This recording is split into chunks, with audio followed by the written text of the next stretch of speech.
Chairwoman Mace, Ranking Member Connolly, and honorable members of the subcommittee, thank you for inviting me to testify. I'm Pat Warren, Vice President for Regulatory Technology for BITS, the Technology Division of the Bank Policy Institute.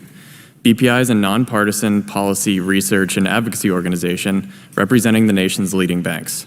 Through our technology division, we work with our members on cyber risk management, critical infrastructure protection, fraud reduction, regulation, and innovation.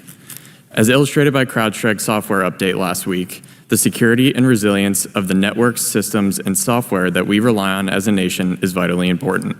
Cybersecurity regulations can play a role in fostering the necessary programs and policies that protect our critical infrastructure. At the same time, we must be mindful that if not properly harmonized and aligned, such requirements can place unnecessary strain on the critical cybersecurity resources we rely on to prepare for emerging threats and address incidents when they occur.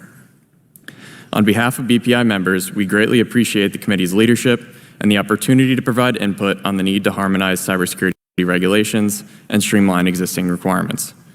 Financial institutions are subject to numerous regulations and rigorous supervision from the prudential banking regulators, the Office of the Comptroller of the Currency, the Federal Reserve Board, and the Federal Deposit Insurance Corporation.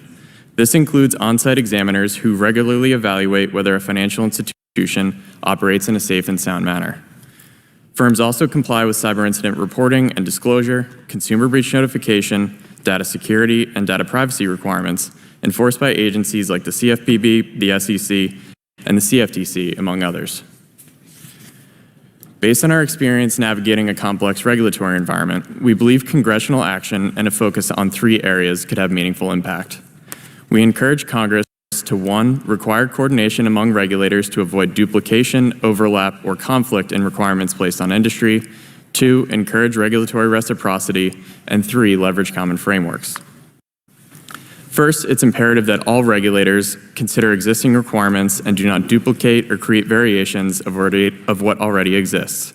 We've seen this coordination does not always occur, particularly with independent regulatory agencies like the SEC. Within the financial sector, there are several examples where the prudential banking regulators issue joint rules and guidance, which helps provide clarity and consistency for firms and supports the efficient use of resources. However, the collective effect of supervision and oversight by multiple regulators can cause significant strain on personnel and the resources necessary to implement security solutions that keep pace with evolving threats. According to a recent survey of large financial institutions, several firms reported their cyber teams now spend more than 70% of their time on regulatory compliance activities.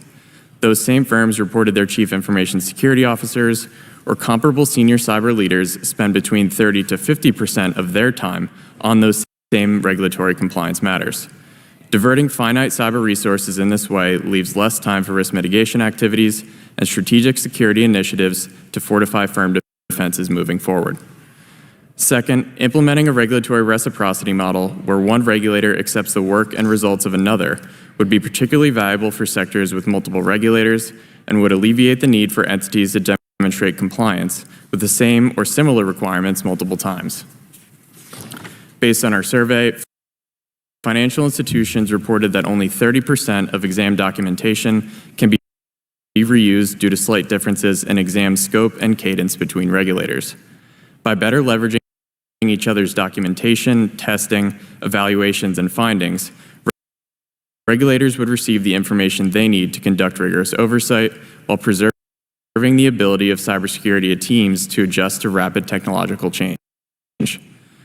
Finally, existing standards and frameworks like NIST cybersecurity framework can be helpful tools for aligning regulatory requirements. The Cyber Risk Institute developed the Financial Sector Profile, which is based on NIST cybersecurity framework and integrates regulatory requirements unique to the financial sector. This provides financial institutions with a single scalable resource for managing cyber risk and compliance requirements. Regulators can also leverage common frameworks to tailor oversight priorities and more efficiently assess a company's baseline security posture. As regulatory requirements continue to proliferate, congressional action is needed to ensure new and existing requirements accomplish the goals of better security and resilience while balancing the collective impact of these requirements on regulated entities.